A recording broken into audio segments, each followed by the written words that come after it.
আমি প্রথম ভিডিওতে আপনাদেরকে বলেছিলাম যে আপনারা যখন রাজহাঁসের বাচ্চা কিনবেন, 15 দিন বয়সী বাচ্চা কিনবেন, তারপরে 5 দিন শুধু ফিড খাওয়াবেন, তারপরে 10 দিন 1 কেজি ফিড এবং 1 কেজি ভুসি মিক্স করে খাওয়াবেন।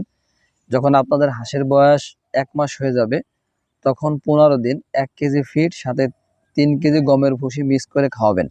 এরকমভাবে যখন আপনার হাঁসের বয়স 1.5 মাস হয়ে যাবে, 1.5 মাস পর থেকে আপনি ধান খাওয়ানো শুরু করবেন। ধান সকালবেলা এবং বিকেলবেলা। প্রথম 2 থেকে 3 দিন হয়তো খাইতে চাবে না, ওই সময় কি করবেন, যে কিছু ফিড আর ভুসি মিক্স করা যে আপনার খাবার আছে, খাবার কিছু মিক্স করে দিবেন। সকাল বিকাল 2 দিন 3 দিন থাকার পরে দেখবেন যে ধান খাওয়া শুরু করছে। এরকমভাবে আপনি ওদেরকে ধান খাওয়ানোর অভ্যাস করবেন। কারণ 1 কেজি ফিটের দাম হলো আপনার 70 থেকে 80 টাকা, কিন্তু 1 কেজি ধানের দাম হচ্ছে আপনার 20 থেকে 25 টাকা। জায়গা ভেদে দাম কম বেশি হবে। তো 20-25, আর যখন ধানের দাম একেবারে উপরে থাকবে, 1200-1400 টাকা করে মন থাকবে, তখনও তো আপনার 1 কেজি ধানের দাম 30 টাকা হইতে পারে। তো কোথায় 30 টাকা আর কোথায় 80 টাকা, আপনার খাবার খরচটা এইভাবে আপনি আস্তে আস্তে আস্তে আস্তে কমায় নিয়ে আসবেন।